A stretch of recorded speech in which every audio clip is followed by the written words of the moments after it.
The presidential debate may have left some Americans unsure about who to vote for. TV5 talked with UMaine Political Science Department Chair Mark Brewer about a few things he took away. He said it was a great opportunity for Americans to understand each candidate. He says somewhere between 25 and 30% of Americans felt they needed more information about Vice President Kamala Harris. However, another major factor was how both handled themselves. Harris was able to stay focused. She was able to stay composed.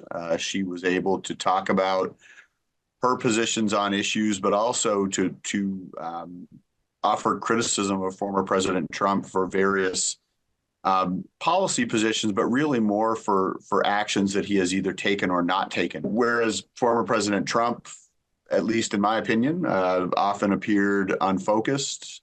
His comments were often not really directly related to the question that he was asked or the topic at hand. He went on to say there could be a push for debate number 2 depending on the polls in the coming weeks. Brewer said that would be a good opportunity for former President Donald Trump.